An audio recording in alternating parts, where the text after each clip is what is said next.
It's hard to find an opening to my story. A tale of a small cog in the history of our region.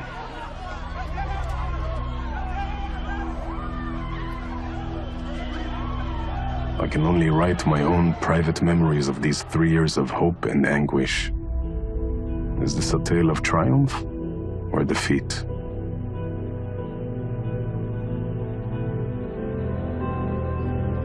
The ending to our story has not yet been written.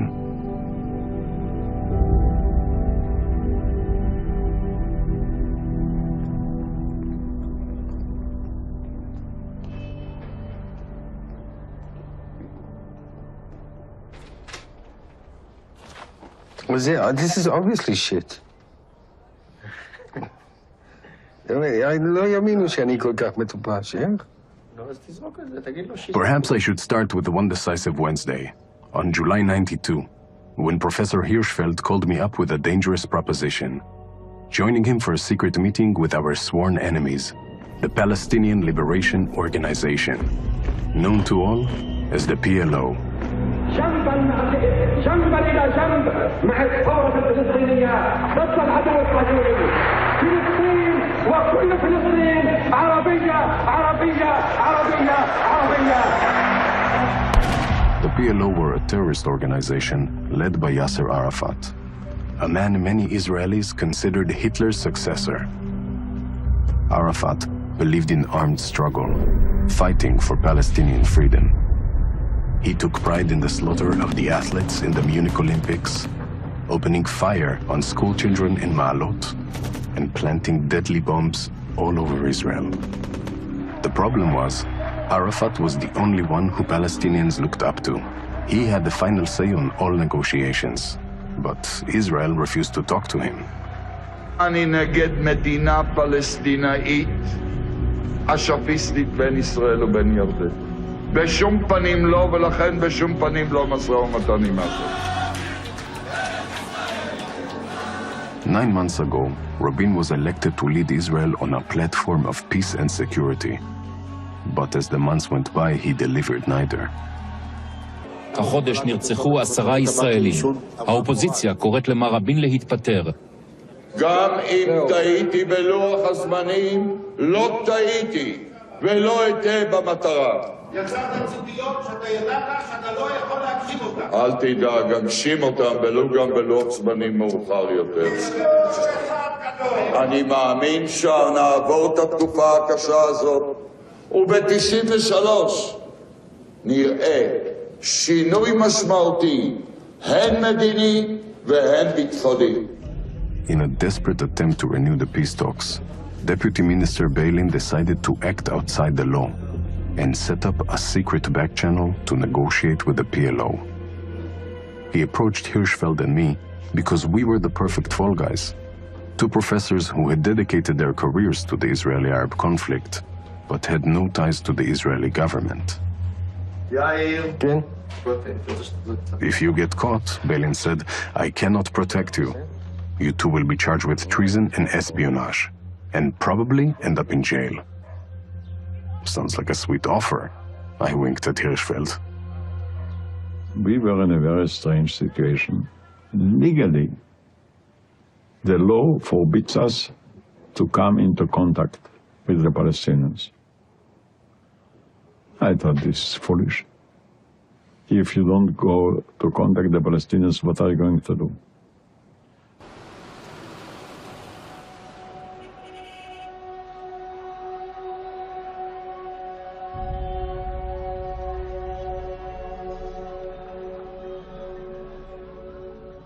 The Oslo process, which I like to call the accidental channel, was neither pre-planned nor pre-programmed. My own partial involvement began in December 92, when I was sent by the PLO to Norway to meet secretly with 2 Israeli professors. On my long flight from Tunisia to Oslo, I remembered the day I was forced to flee my home in Abu Dis, when the PLO was declared illegal. I left my family and home behind under the oppressive occupation of the Israeli army and swore I'd return the day we were liberated.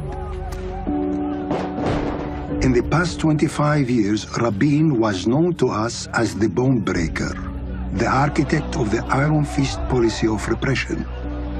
The idea of meeting our occupiers face to face did not appeal to me at all.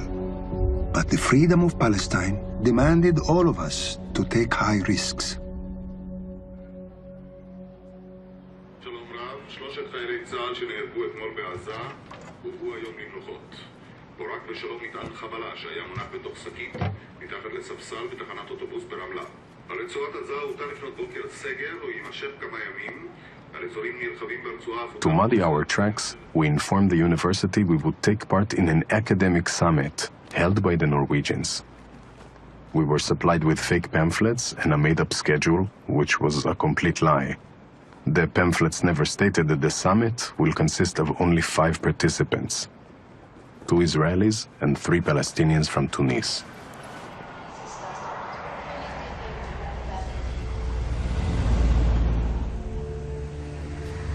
As we approached the secluded villa, hidden deep within a Norwegian forest, a chill ran through my spine.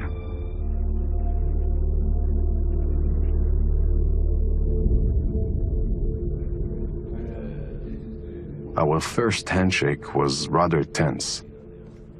I scanned the people in front of me and matched their faces to the memos we had prepared back home.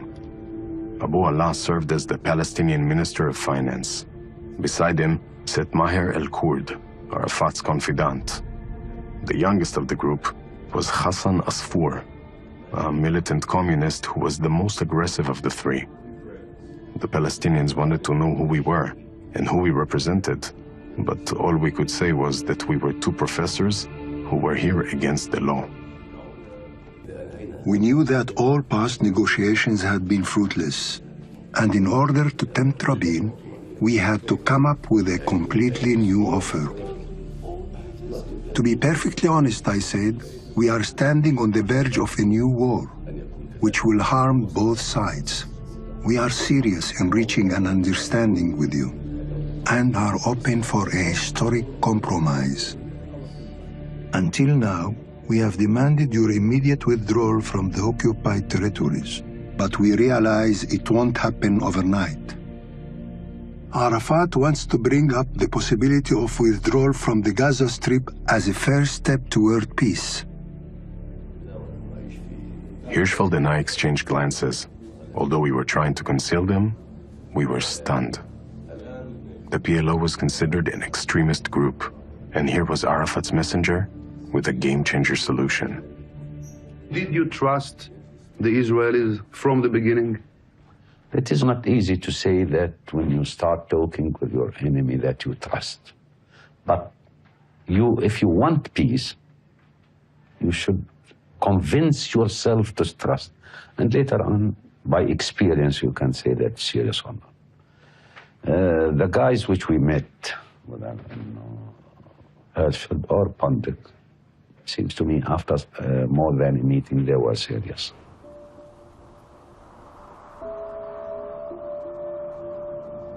When the meeting was over, Hirschfeld and I retreated to our rooms to compose the first draft of the developing proposal. We began by nervously typing the words Gaza first on a Norwegian letterhead so that if it leaked, Israel could deny its existence. נכנסנו בכלל לאוסלו בתקופה הכי גרועה, בתקופה של ניתוק היחסים באופן מוחלט בין ישראל ובין הפלסטינאים. אין משא ומתן, הארץ בוערת, האינתיפאדה חוזרת. האלימות נכנסת עכשיו בשיאים חדשים, כבר זה לא האינתיפאדה הרגילה, זה אינתיפאדה אלימה עם מוות של אנשים. ואנחנו בתחושה באמת שהעסק הזה בוער, אבל יש לנו איזשהו פתרון. נפגשים אנשי אש"ף ופתאום מגלים שיש פרטנר. Now we were left with the most difficult task of all, presenting the draft to the decision makers.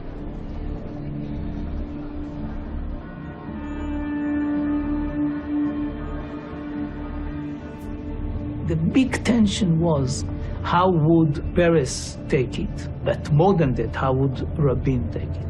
I was almost sure that once Peres takes it to Rabin, Rabin will throw him away. So I told Paris, I sent Yair Hirschfeld and Ron Pundak to Oslo to meet some PLO people. And after some meetings, they have this paper, and I really want you to look at it and decide what we are doing with it. So, okay, thank you. Then next day, I'm asking him, Shimon, did you read the paper? He said, no, and I saw it. Another day, did you read the paper? No, I didn't. And then he read it. And then he understood that he had something explosive in his hand. No, I didn't take it seriously. I didn't take it seriously. The draft wasn't dwelt in my eyes, I think, not at all. The important fact was the discovery of Abala. A plan without Abala, you had many plans like it. Great Shalom, take the papers, they're full of plans. I don't think that there are any region in the world that has so many plans with so little results in the Middle East.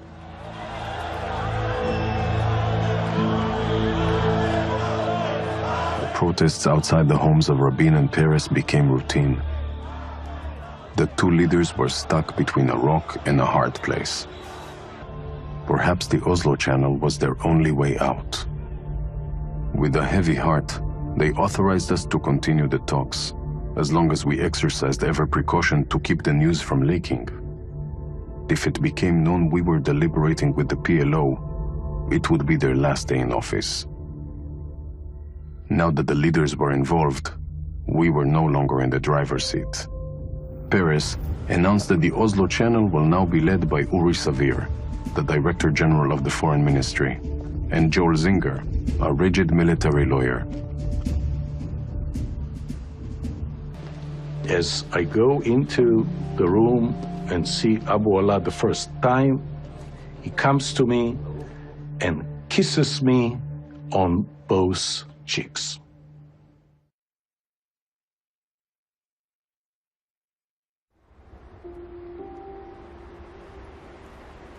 Before the first round of talks, I decided to get acquainted with my counterpartner, Abu Allah. "Where are you from?" he asked. "Jerusalem," I replied. "I am also from Jerusalem," he said. "Where is your father from?" "He was born in Germany." "My father was born in Jerusalem and still lives there," he said. "We can go all the way back to King David," I replied, and didn't try to conceal my anger. "I am sure we could argue about the past for years and never reach an agreement. Let's try and see if we can agree on the future." "All right," he said, and we reach our first mutual understanding. We won't argue about the past ever again.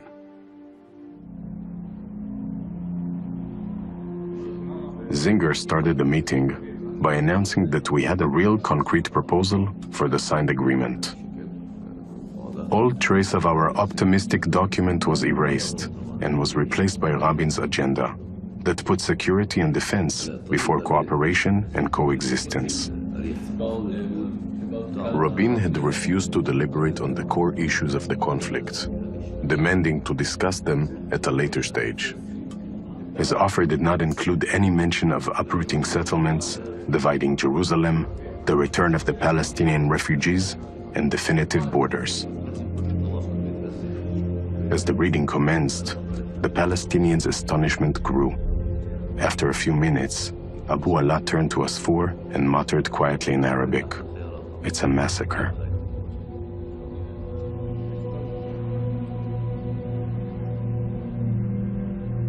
The last round of talks left me more confused than ever.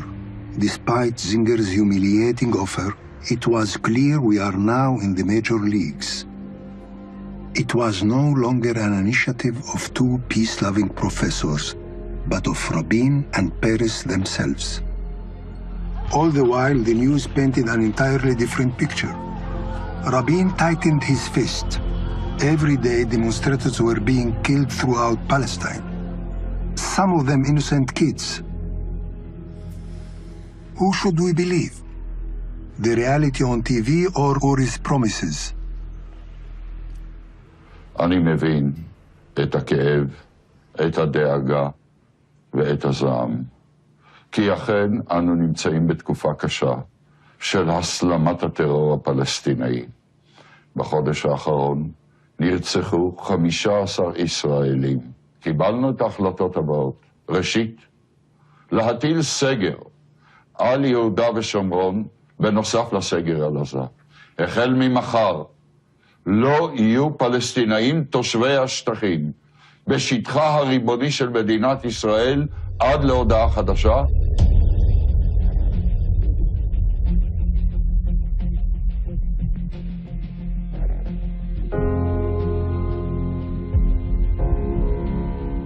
The next rounds of talks had been an epic battle over the text of the agreement. Both parties, unwilling to compromise, appeared to be heading for a final showdown. We all stuck to our guns, as our leaders had instructed us.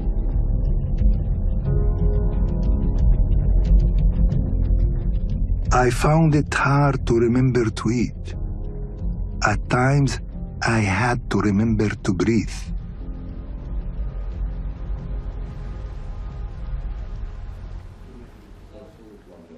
On the 11th round in Oslo, we arrived with a proposition of our own. Perhaps Zinger and the Israeli delegation thought we would surrender to their terms, but that would not be the case. Our revised proposition stated the end goal will be the UN Resolution 242, demanding Israel's withdrawal from the occupied territories. The Palestinian proposition enraged me, and I responded with outright opposition. We will not acknowledge Resolution 242 because it means retreating to the 67 borders, and we refuse to discuss borders at this stage. We started believing the PLO were our partners in this initiative, but when we put our cards down, the PLO always seems to back away from any clear decision.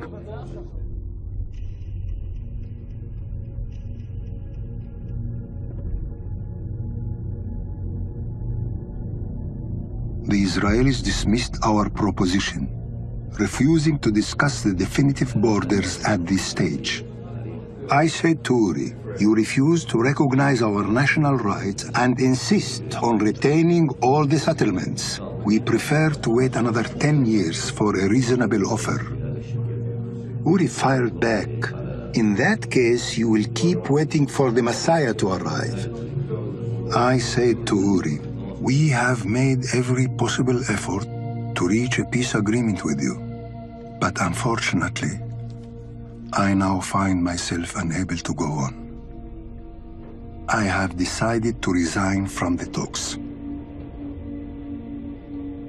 The room fell silent. A dark expression spread across Abu Alaa's face, and he seemed powerless as he rose to his feet and left the room. This time, it was really over.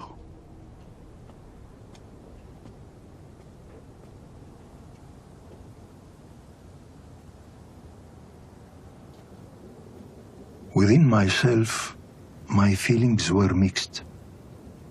For years we have fought for freedom on all of Palestine, but now we were offered peace with heavy compromises. The weight on my shoulders had become unbearable. Will I fail my people by abandoning peace or by abandoning the struggle? שאל אותי פעם אבו עלא, הוא אומר, תשמע, אני לא מבין אתכם. אתם מעצמה אדירה, אולי הצבא השלישי הרביעי גדול בעולם. במה אנחנו איום קיומי עליכם ולא להפך? וחשבתי ושבתי לו, אתם האתגר שהיה חוד החנית של המאמץ הערבי לדחות אותנו מהאזור, כי אתם רציתם להיות איפה שאנחנו. ואחרי השיחה הזאת התחלנו לדבר על הכרה הדדית. Uri asked me how I was feeling. I didn't hide my emotions. Both sides are stubborn and do not grasp the importance of the moment. I just cannot continue this negotiation. I told Abu Alaa, if we can't cure the illness, we must find its cause.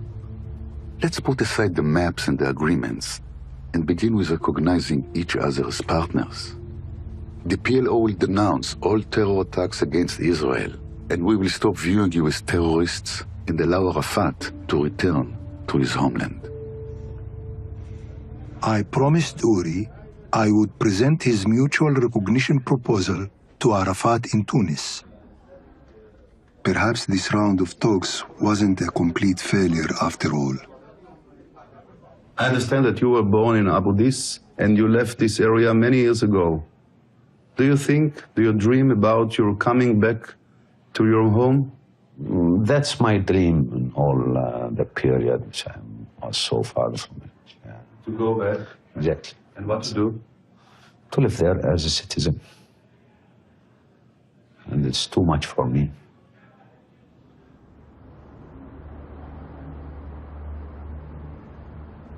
We were negotiating in Oslo in complete secrecy. No one knew about it outside of this very small group. And then, when we were in Oslo, suddenly it leaked out. The story leaked out. השיחות הסודיות בין אש"ף לישראל העירו את אוסלו המושלגת מתרדמת יום ראשון. הן תפסו הרבה כותרות ומעט מידע של ממש. שכן עד לזמן עריכת הכתבה מיקומן ותוכנן אינם ידועים. בשגרירות ישראל יש שממה מוחלטת. המאבטחים נשבעו שכלל לא ידעו על קיום השיחות, שלא לדבר על מיקומן. התחנה האחרונה בחיפושנו אחר השיחות הסודיות היא כאן בארמון המלך. ככל שידיעתנו מגעת, גם כאן הם לא נמצאים. ערב טוב לך, סגן שר החוץ יוסי ביילין, באולפן איתי בתל אביב.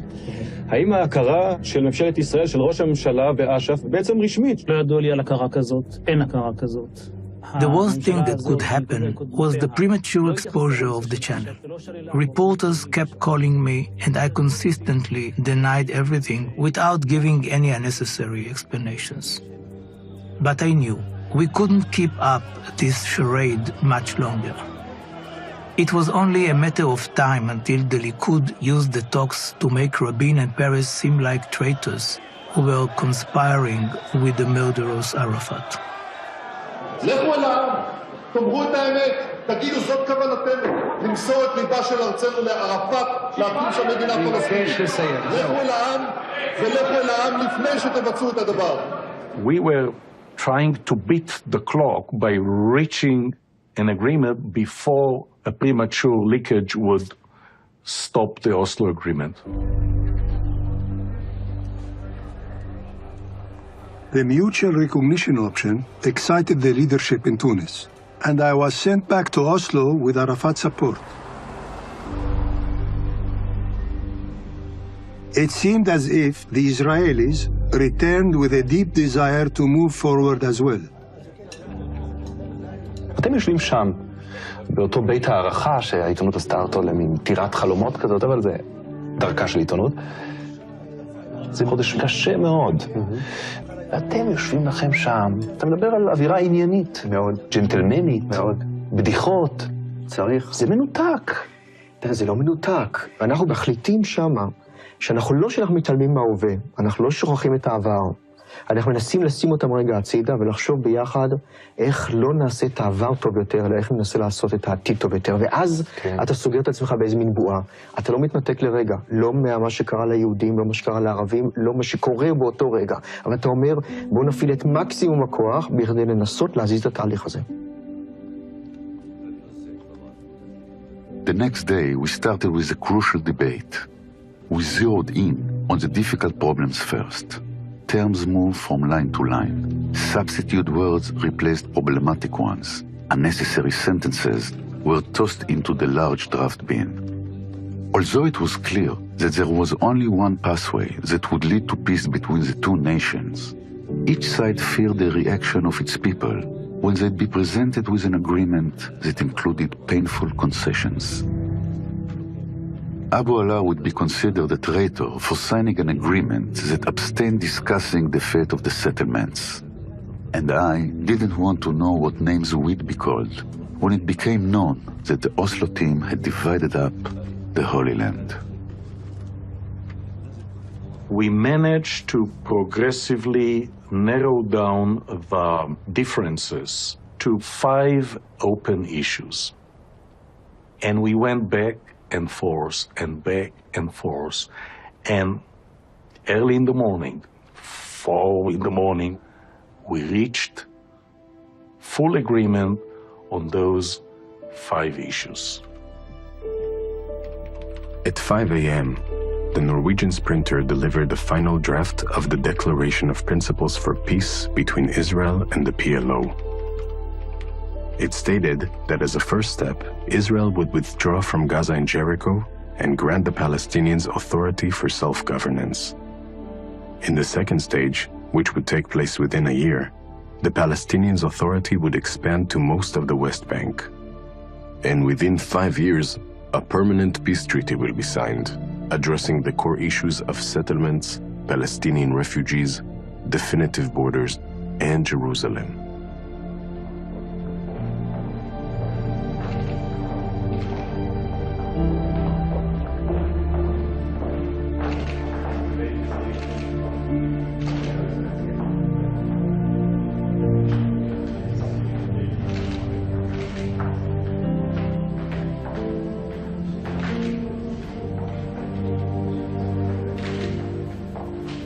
הדבר מוזר, היינו 15 אנשים, אנחנו אחרי מאות שעות משא ומתן, סגורים בחדר קטן וחותמים בראשי תיבות. והעולם לא יודע. הפער הזה של אותה אינטימיות בתוך חדר קטן של מעט אנשים, של הסכם שהוא מהווה פריצת דרך כזו, בסודיות כזו, לא הייתה הרגשה של אויפוריה או של שמחה, אלא של אפילו איזו מין כבדות, מוזרות.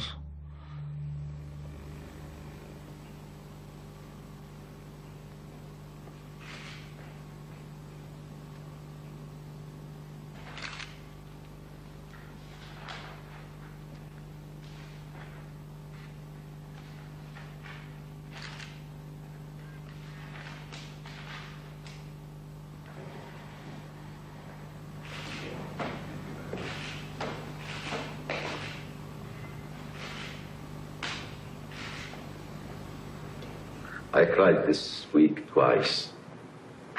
The first time at 5 o'clock. After we finished, really we cried. We congratulated each other. And at that time we said, now we have to start the big battle for development, for construction, for cooperation. The battle of peace has started today. We are for it, and it must be won by both of us. Thank you very much. And voila, we were introduced as enemies. We came with goodwill, yet with no few prejudice, and we found men of truth, of courage, and of depth. You are the neighbors we wish to live with. Palestinian friends, today may mark the end of our conflict. In our long days and nights, we all spoke with great love about our children. It is to them that we dedicate this document.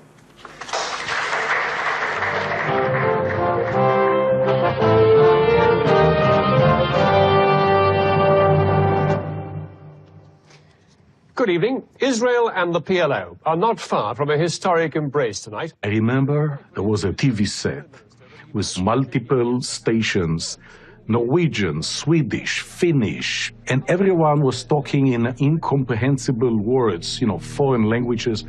Oslo, PLO, Oslo, PLO. Fatah-bevægelsen under PLO har i dag godkendt And it was all over the world, and that was stunning to suddenly realize that, wow, we caused this. It's us that they are talking about. 29 years after declaring Israel an illegal state, the Palestine Liberation Organization has decided to recognize Israel's right to exist peacefully. And after decades of calling the PLO a terrorist organization, Israel finally recognizes the PLO as the legitimate representative of the Palestinian people. Given the history of the Palestinians and the Israelis, which has involved so much of the rest of the world, it is, in a word, staggering. The last-minute negotiations went on for a day and a half, non-stop.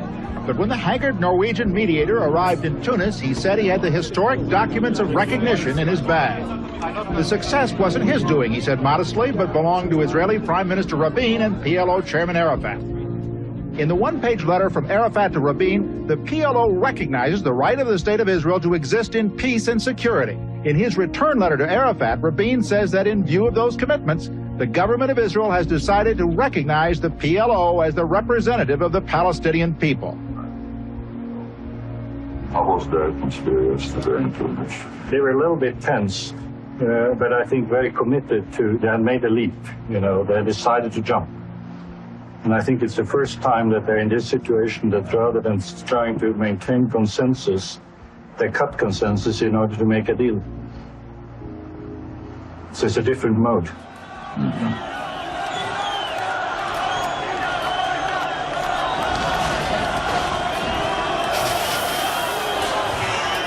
I want to tell you that this is a day I never expected to see, that our government would recognize a terrorist, murderous organization.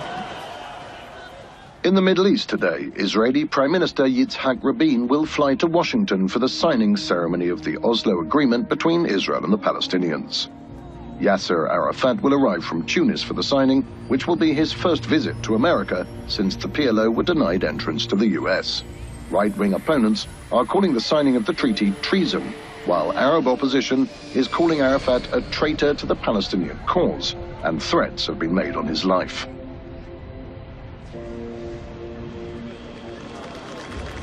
From the perspective of an American diplomat, these were the best days of my life, because there was something actually being consummated. An agreement was actually about to be signed. So sure, there were last-minute difficulties. Would Arafat come with his uniform on? Would he have a gun in his holster? How do you avoid kissing Arafat when he shakes your hand? I mean, the lesson that we gave to Warren Christopher, which is you take the person by the hand, and you, with your other hand, you hold his elbow. And in effect, that becomes your distance, where if he starts to come forward at you, you don't have to push him away, he's just away already. Well, in my last meeting with Clinton, just before the celebration started, he took me aside and said he wanted 2 concessions. I said, Mr. Clinton, we gave enough concessions. He said, no, these are personal. He said, concession 1, could you prevail on Mr. Arafat to come dressed in a French suit and abandon his military garb? I said, this was part of the way his people view him. So I said, I'm sorry, I can't give you that concession. What's the second one? So he said, no hugging, no kissing. And I said, this is a very tough concession, but for peace, I'll do it.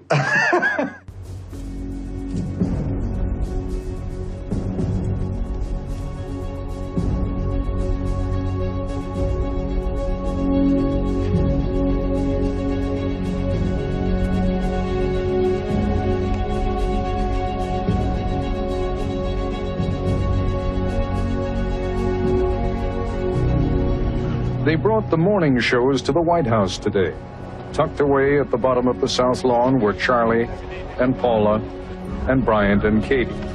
Sure signs that history was about to be made. The people are rejoicing, celebrating the occasion, and that they are waving olive branches and they are singing, and they sent us a message of solidarity. Do you realize what's going on today here? What is going on? Do you understand the situation? The Palestinian state is emerging.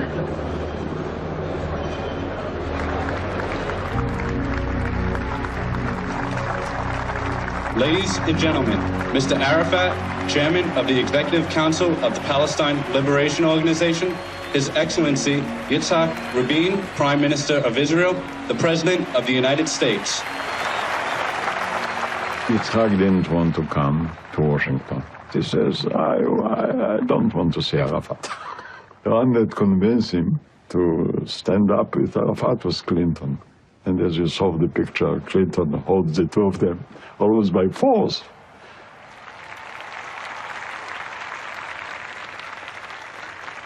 Finally, Yitzhak shook the hands of Arafat.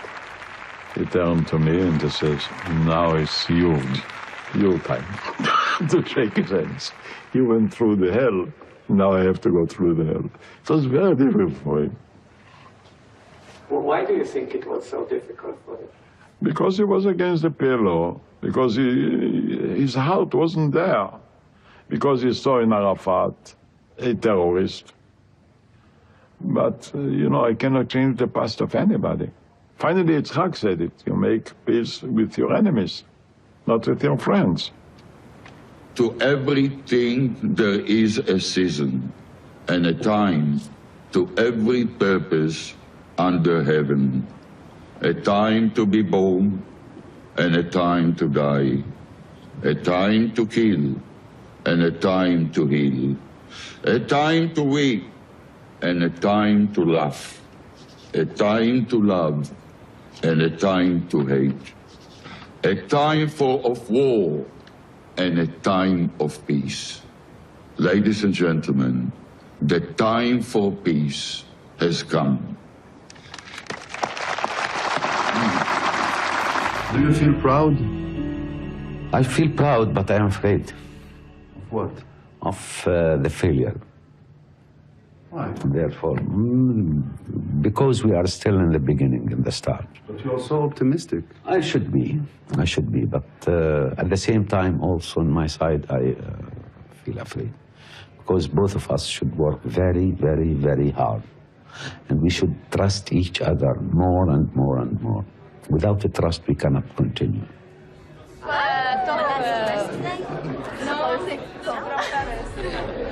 After the ceremony, when the crowd started to disperse, I spotted Abu Ala with a group of Palestinian officials. I walked towards him, and he shot me an embarrassed look. We were no longer protected by the intimacy of Oslo, but trapped in plain sight and suddenly feeling alienated. At that moment, we turned from secret partners to members of opposing teams. When you shook hands with Mr. Rabin, it looked like it was your idea, not his. He hesitated a little bit, but I insisted, and I continued stretching my hand to him. Now, looking at the longer term, do you recognize that if Mr. Rabin has his way, Jerusalem, as he puts it, will never be the capital of a Palestinian state? Do you recognize that? Do you accept that? He said Jerusalem, not unified Jerusalem. Yes? He said Jerusalem? Yes. He's a politician. He knows exactly what he is saying. The Israelis will never pull back from Jerusalem. They never will they? Do you believe they ever will? Yeah, I think if there is a will, there is a way. But there isn't a will on their side. Who knows? Who knows? Some weeks ago, nobody was imagining that we'll find a solution and this agreement.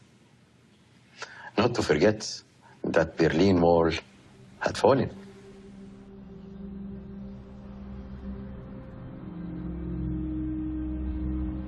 This is IBA Radio from Jerusalem, and here are the news.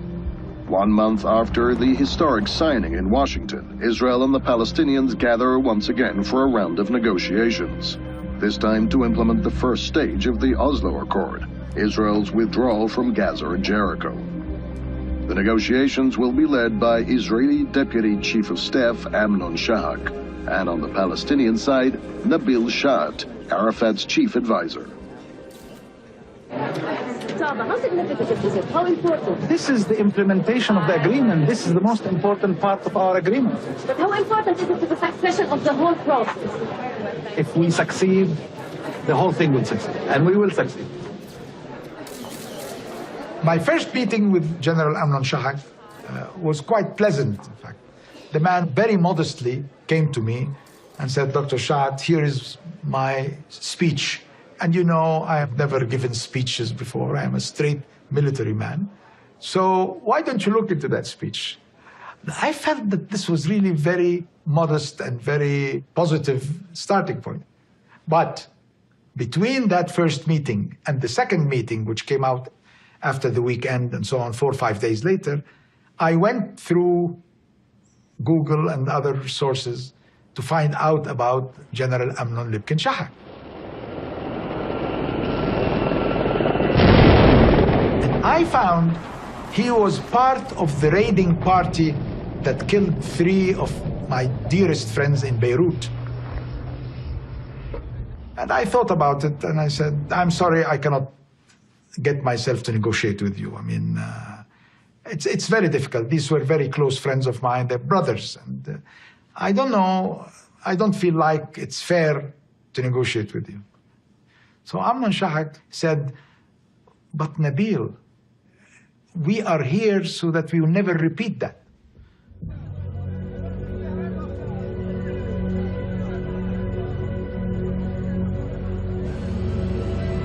On February 19th, Nabil Shahak and General Shahak presented us with the first draft of the Gaza-Jericho Agreement.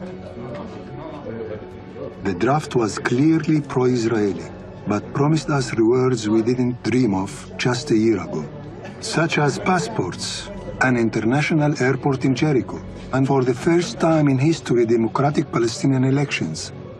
We were on the right path, but our utopian bubble was destined to shatter violently.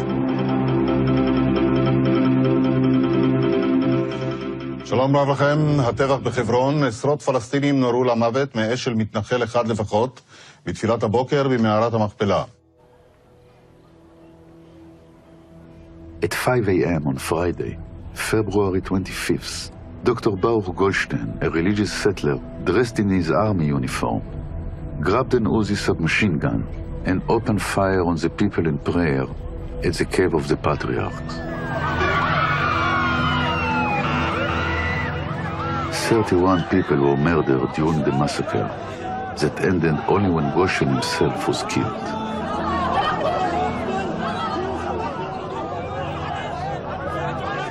The news spread quickly, and violent riots broke out across the entire occupied territories.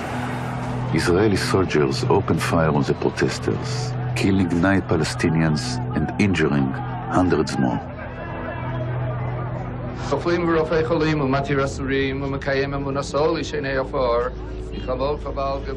Goldstein quickly established a fan base among the settlers. Hundreds attended his funeral, and many of them praised him as a hero and a saint. We urged Rabin to clear out the Hebron settlers. It would be a brave move that could restore the Palestinians' trust in the peace process. But the army generals claimed that vacating the settlers from Hebron could cause a civil war. Rarely have I seen Peres so determined to reach a decision that opposes the military. יהודי שהוא רוצח, הוא רוצח, והוא איננו יהודי. יהודי שהוא נאצי, הוא נאצי, והוא לא יהודי. אדם שאמור היה להיות יהודי, בא מאחרי הגב, ותוקע כדורים בגבם של מתפללים במקום קדוש, לערבים ולנו, מחסנית אחרי מחסנית. זוועה עוברת אותי. למי אני אשווה אותו? אשווה אותו לערפאת. אני לא רוצה להשוות אותו לאף אחד. נאמר שערפאת עשה שגיאות, ואני אומר, עשה שגיאות גם חטאים. אבל ברגע שהוא קם ואמר, הקץ למלחמות, אני מכיר בקיומה של מדינת ישראל ובזכותה לביטחון. ערפאת היום הולך ועליו מרחפת סכנת חיים, לפי דעתי. מפני שהוא החליט להפסיק את הרצח. אני לא מרחם.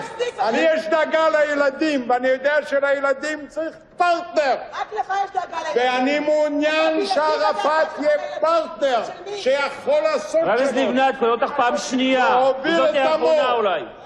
להוביל את עמו לשלום. ואני אומר כאן אמת, צריך פרטנר אמיתי, כמה שזה קשה, ולעזור לפרטנר הזה. לצאת מהמשקעים של רצח ושגיאות וטרור ולשבת יחד איתנו ולחפש דרך חדשה, לא לחזור על מה שהיה, לא לחזור על נחלי אדם, לא לחזור אל חוסר המוצא, לא לחזור אל האין דרך, ולתת לכל לרעוד, להתמוטט, להתעייף. We were sure that as a result of the debate, the Jewish Israeli residents of Hebron will be taken away from this place. And I waited at home. I mean, it was Friday. I waited at home for another hour to hear the news, and in the news there was nothing. And I thought, what could happen? I mean, maybe it was a secret, maybe it happened and nobody informed about, maybe censorship. But of course, eventually, the decision was not to do that. It was really inconceivable. It was inconceivable.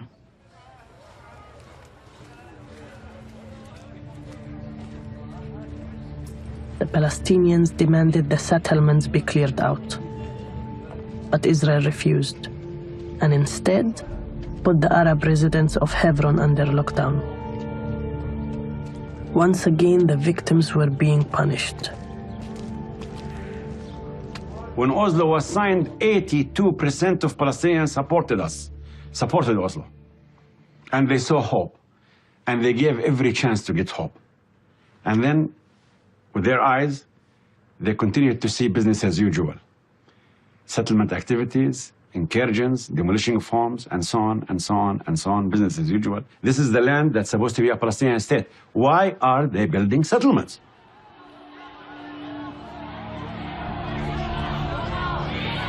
Our worst nightmare had come true. Arafat was torn between his people and the need to appease the Americans and the Israelis. He is slowly losing his credibility in the eyes of the Palestinians. He is losing control. The people now are totally convinced with the attitude of Hamas after the massacres. So what do you think will happen to Fatah, for example? They are going to lose much of the support of the people who believed in Fatah at the time. You know that people in Israel are really terrified of revenge now. Yes, everybody is angry, actually, and it is expected for the revenge.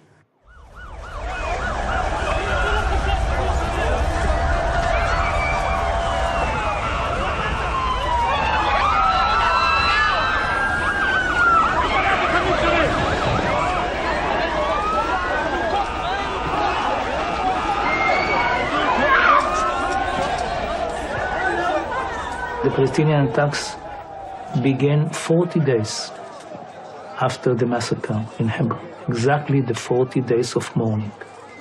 It was Afula and Hadera, and you see blood on the streets, and people are saying, this is the peace that you promised us. And you could not say, don't forget, it was only a DOP. What is DOP? What it was? Wasn't there a ceremony with Arafat and Rabin and Clinton?